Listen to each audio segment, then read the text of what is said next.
You don't want me to stand up and Sorry? You don't want me to stand up and speak? I don't hear. You don't want me to stand up and speak? No. You don't have to. Up to you. Because I'm reading.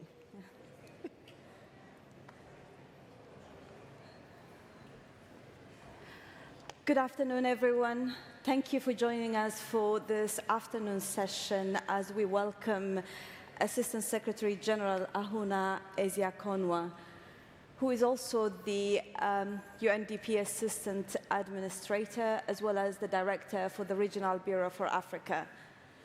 Ahunna's bio is on your pack, so I'll not read everything, but maybe I can highlight a couple or so of her achievements that speak to me as well. I'm a huge fan of. And that is her huge effort to empower youth and women, including through various initiatives. I was privileged to have visited one of the innovation hubs she spearheaded in Lagos with our director and CEO, Bronwyn Maddox, in March. It's also some of the initiatives that support regional solutions to many of the challenges of the continent, from transition to borderland economic cooperation in the borderland areas, and many more. We are really privileged to have you here, Ahunna. Before we start, I want to let everybody know that this session is on the record and is being live streamed. So on that note, over to you. Thank you for joining us. Thank you very much, Tiggy. And let me say good afternoon to everyone and colleagues and friends online as well. I'm not great at reading speeches, but the time is so short that I'm afraid if I just start talking, I may not stop. So I'm just going to read my script. I want to start by thanking Chatham House really for inviting me to this event. I think it's an existential time for all of us, and the topics you've been discussing, going through today are all central. Thank you, Alex. Thank you, Tiggy, also for the collaboration, highly valued, which is why I really made the effort to come. We appreciate how you have stood by us as UNDP in many joint initiatives we've had.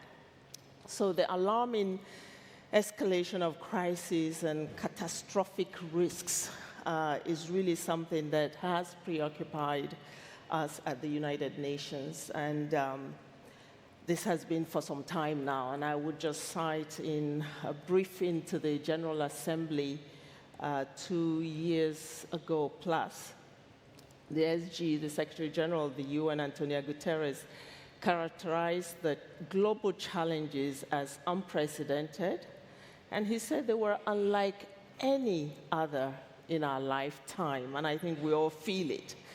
And he goes on to say, wars grind on, the climate crisis burns on, extremes of wealth and poverty rage on, the gulf between haves and have-nots divides societies and countries of the world, while geopolitical divisions undermine global solidarity. At the G77 plus China conference also last year in Kampala, the Secretary General continued to lament the state of the world when he noted that far from leaving no one behind, we are leaving half the world behind. Many countries grappling with hangover of COVID, crippling debt, and sky-high borrowing costs. Investment in sustainable and climate action slipping further away from us, digital technology inflaming inequalities, even though he says the solution lies in effective global cooperation and action. The international system is out of date, out of time, and out of step. The UN Security Council is paralyzed by geopolitical divisions, and its composition today does not reflect the realities of the day. So then, what are these? How do we call out the real threats that we face today? And I think the world feels like it's hurling into an abyss. And we look at three existential threats that confront humanity. The first is what I describe as a world rearming, where investment in weapons outpaces investment in human potential. The second is a recession in multilateralism, which is weakening the very systems that are designed to deliver progress. And the third is technology that is going rogue or could go rogue, advancing faster than our ability to govern it. So let me start with the first one, a world rearming and the fallout for development. In 2024, global military spending hit $2.4 trillion, the highest in human history. In contrast, development finance plateaued at $204 billion. This is a mirror of our priorities, building more walls and defense as global solidarity plummets. In the Sahel, the expansion of violent extremism has reversed decades of human development. In Sudan, humanitarian aid is outpaced by the influx of arms. And in Gaza, entire communities have lost schools, hospitals, and livelihoods as we watch on the screens every day. Our gazes turn again to the Middle East with Israel's attack on Iran and Iran's counterattacks. We are not investing in a safer world, ladies and gentlemen.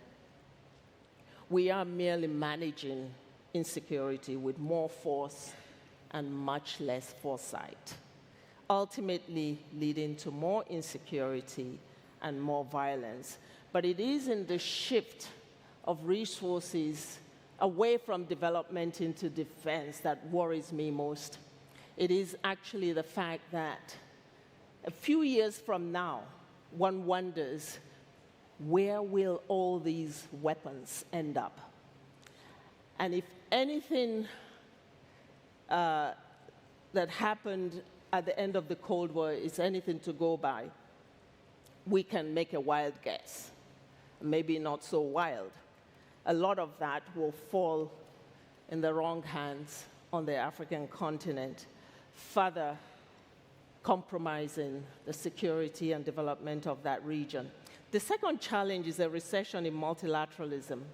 I think the post-war institutions that were built to prevent conflict and drive cooperation are facing a crisis. Citizens feel disconnected. Global South nations feel dictated to. The core values of multilateralism are being questioned, and its key organs are being defunded. Yet, when multilateralism works, it is powerful. We have seen it. The Paris Agreement, the Global Fund, the Green Climate Finance, the Africa Continental Free Trade Area on the African continent, all of these show what coordinated effort can actually deliver. The number 3 challenge on technology going rogue, I think we can say that in the last year alone, generative AI has revolutionized how we communicate, how we create, and how we consume information. But it has also raised alarms about hate speech, about misinformation, about job displacement, about data misuse, about algorithmic bias and widening digital divide. As of 2024 January, over 800 million Africans still lacked access to the internet. So, ladies and gentlemen, dear friends, as leaders, as global citizens, the question is, how do we tackle these challenges so that we can be more predictable about the future of humanity and more hopeful? And this is where development comes in.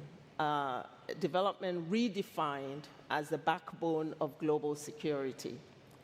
And then if we're thinking of reframing development as a strategic infrastructure for global stability, I would classify this into a number of points. The starting point being solidarity, cooperation, and complementarity. Our recommitment to that fundamental principle that no country and no region can go it alone. We are connected as one humanity living on one increasingly interconnected planet. We either prosper together or we flounder, fail together. The world must reconnect to that all-important saying that Africa has advanced, Ubuntu. I am because you are. This should really be fundamentally what guides our journey together. Secondly, stemming from this global solidarity in tackling global challenges is investing in Africa's development and growth as an investment in the future of humanity. You know, we're talking about a continent which is the future of the global workforce. Africa is where the large chunk of critical minerals that can power a net zero future can be found. Africa has abundant agricultural land and wealth. The world's relationship with Africa must therefore shift away from transactional extraction scramble to complementary partnership for growth and sustainability. And I give just one example. China's Belt and Road Initiative is one of the most ambitious infrastructure projects ever conceived. And of course, we have the EU's Global Gateway, which is equally transformational, another international infrastructure and connectivity strategy that aims to mobilize billions to support sustainable development. Now, if China's BRI and the EU's Global Gateway were to work together in a complementary fashion rather than in a competitive fashion, what would that mean for the development landscape? And my thinking is that it will mean the potential for accelerated, inclusive, and sustainable development that could be quite immense. By aligning resources, technical expertise, and geopolitical reach, they can close critical infrastructure gaps, strengthen regional value chains, and unlock development finance at scale. What developing nations and regions like Africa cannot afford is competitive partnerships that tear them apart and force them to choose between partners who have value to add to their pathways. Thirdly is the existing development model that leaves much to be desired and must be reimagined. I think we need more emphasis on unleashing Africa's potential, including its innovative youth and more regional integration to fully operationalize the Africa Continental Free Trade Area. I'll give an example. In UNDP and our partners, we're powering a $1 billion initiative to support the startup revolution in Africa. Timbuktu is what we call it, focused on promoting young innovators and entrepreneurs through specialized thematic hubs and university innovation pods. It is working with multiple African governments on fostering a more conducive policy environment for innovation, where empowered Africa's dynamic, talented, and driven young generation can generate ideas powerful enough to actually turn around development challenges at a Pan-African and global scale. Every day we witness potential, and we must now match that potential with opportunity. Fourthly is that we need more fair trade and access to new markets. This requires a bold rewriting of global trade rules, including through the WTO. We are seeing promising signs in the leadership role played by my dear sister, Madam Ngozi Iweala, the DG. But the power to change the system doesn't lie with her. It lies with member states who would need to listen and implement the brilliant ideas she's putting on the table. Then we talk about the crippling debt crisis that is now hitting economic growth hard in Africa and undermining development. Africa needs fairer access to more affordable financing through private financing. And any reform of the international financial architecture must prioritize Africa's realities and support long-term investment over short-term fixes. This is why at UNDP we're supporting Africa's credit rating initiatives, which aim to address the entrenched challenge of subjective and often biased sovereign credit rating. Many countries are either unrated or suffer from disproportionately high borrowing costs due to opaque, externally driven assessments. The initiative that we are supporting brings some support to countries to obtain independent, data-driven credit assessment while building local capacity and increasing transparency in how credit worthiness is actually determined. But let me turn and say, while all of these global reforms are essential, Africa's growth must ultimately be anchored in domestic leadership. African leaders must uphold their own part of the bargain to their citizens by strengthening governance, accountability, voice, and inclusion, by investing in strong public institutions, public financial management, and transparency, among others. They must also invest in African think tanks that can help secure the continent's intellectual sovereignty. And they must equip their diplomats and senior officials with the right negotiation skills in an increasingly transactional world. Policy consistency and long-term visioning is a must. Investment in human capital cannot be avoided. African leaders must prioritize without apologies ending extreme poverty on the continent. If they cannot unleash their people and liberate them from poverty, it's difficult to build on the strength of people the future. Colleagues, dear friends, in tackling this triple threat of a world rearming, of multilateralism at risk, and of AI going rogue, we need resolve, we need redesign, and we need complementary partnerships. A world fragmented by crisis cannot be rebuilt with fragmented solutions, and we must reimagine multilateralism as agile, as co-owned, and as grounded in mutual value. Development reinforced can be a foundation for peace. Inclusive and sustainable development is the best antidote to radicalization and the best insurance policy against global insecurity. So what if multilateralism didn't just happen in Geneva, in New York, or in Brussels, but also in Addis Ababa, in Rio, in Delhi, in Nigeria, and in Cairo? What if global cooperation was shaped closer to where the challenges and solutions are emerging? A new multilateral dispensation must move beyond outdated power structures and ensure that all voices, especially from the global south, have a seat at the table. This means reforming international institutions such as the UN Security Council to reflect today's realities. It means that the bodies like the G7, G20, and others must reflect the realities as well. And it means that multilateralism of the future is not just fair, but more effective, more legitimate, and capable of tackling the complex challenges. So let me just conclude by saying we have to redefine risk and capital. We have to govern technology through co-creation. We have to rewire multilateralism for agility. Development becomes the operating system of a stable, equitable global order. The role of institutions such as the BRICS, the African Union, and its representation at G20 will influence and reshape the new global order. And I think that our dream today is that together they can constitute a new vision for global governance, rooted in collaboration and mutual respect rather than dominance and division. Central to this transformation is an international mindset that values soft power diplomacy, dialogue, cultural understanding over hard power. True strength lies in building bridges, not walls. Despite the turbulence that characterizes our times, I remain optimistic, particularly about Africa's potential to drive positive change.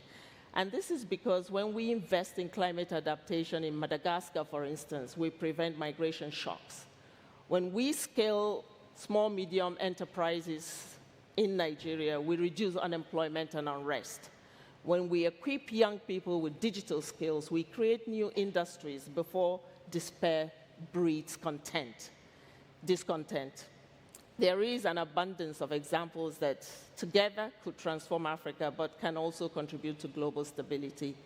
I know a young founder in Kigali who recently said, "We're building faster than the world can see us." That's just not poetic, it is prophetic. This is the moment to match African energy with global resolve, to build platforms, not pipelines, to invest in capacity, not just commodities. Let us build a new development playbook, one that sees peace, not as the absence of conflict, but the presence of opportunity. One that doesn't just aid Africa and other developing nations, but co-invest in a shared future. And I end with a quiet warning from the great Mahatma Gandhi, one that echoes louder than ever today. An eye for an eye will make the whole world blind. May we choose a different path. Thank you.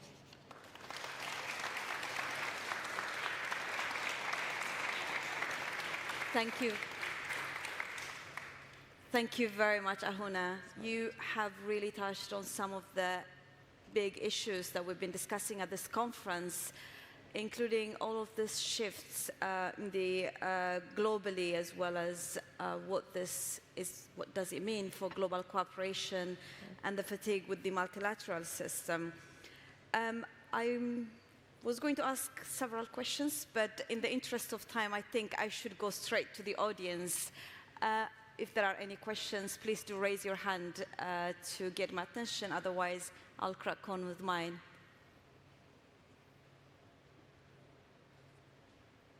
Okay, there's someone there.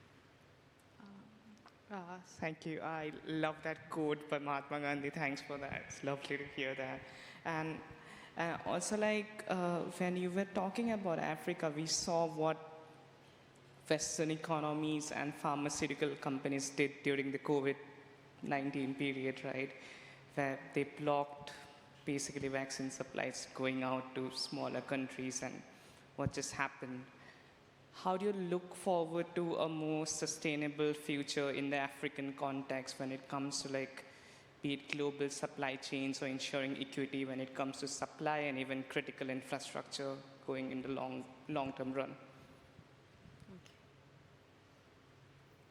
I think we learned a lot from COVID, and the Africa region also, it was a big wake-up call when we suddenly realized that we were importing 70% of what kept people alive from outside. So that was a shock to the system, and this is where multilateralism and regionalization then comes in handy. And I think the African Union actually rallied with African multilateral financial institutions to change this picture.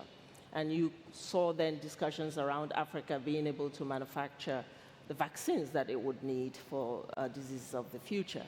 And now we have that reality emerging. I think that's the only way. We have to start producing locally what we need, not just exporting and then just importing everything else, finished product. So that path has been installed, and for this, I think important to capitalize Africa's multilateral institutions like Afreximbank, because they stepped up big time to provide the financial means for Africa to start really investing at home.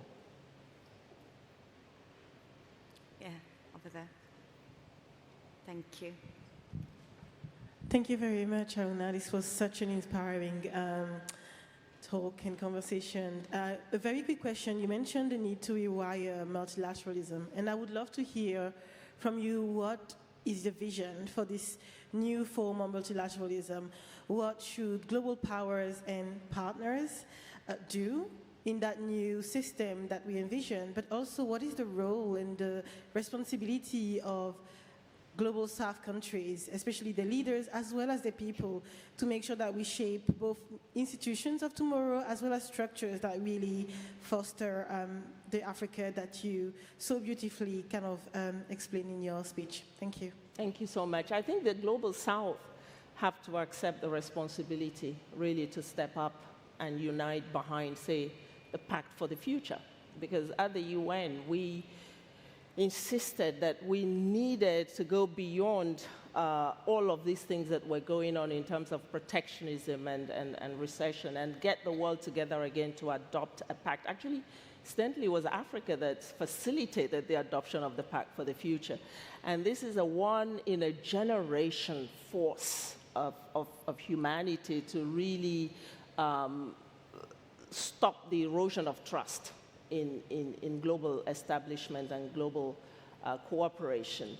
And getting behind the Pact for the Future, which, even though many countries signed it, a lot of the actions that were put there are not being followed. I think the global South should rise.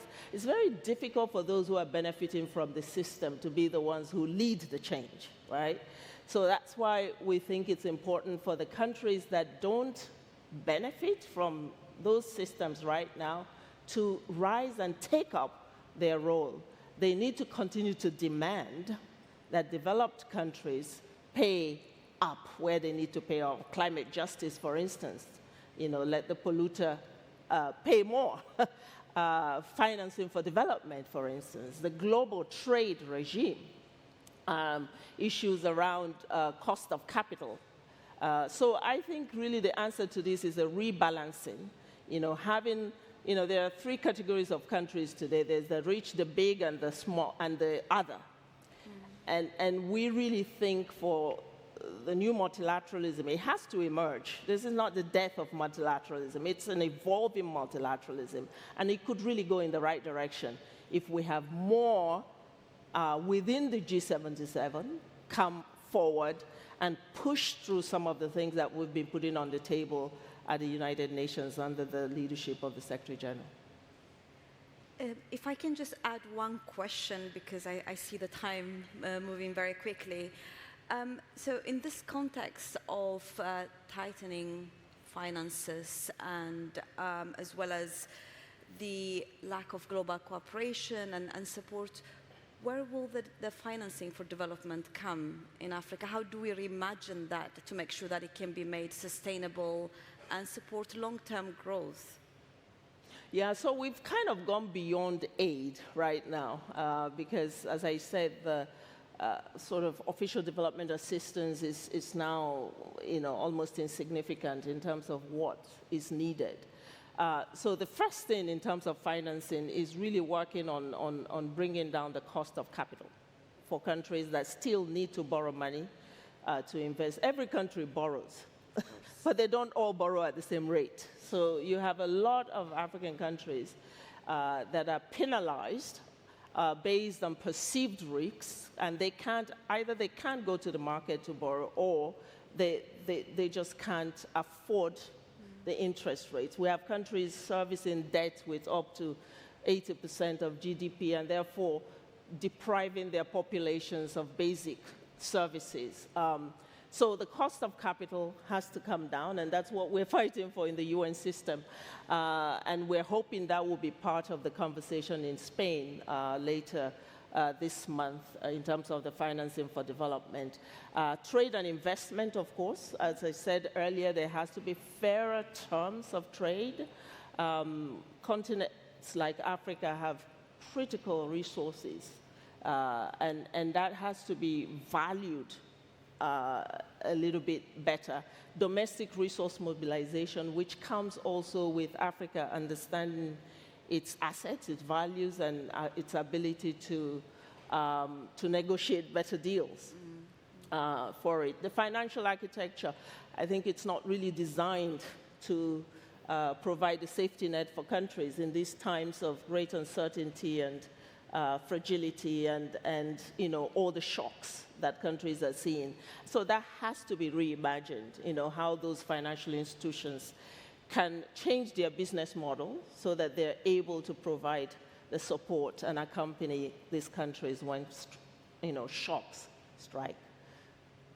Thank you very much, Ahunna, for such an inspiring speech and for actually coming all the way straight from China to join us for this before heading to Brussels. We're very grateful for honoring our invitation, and we look forward to continuing working with you on all these key issues. Thank you, Tighi. Thanks. Thank you.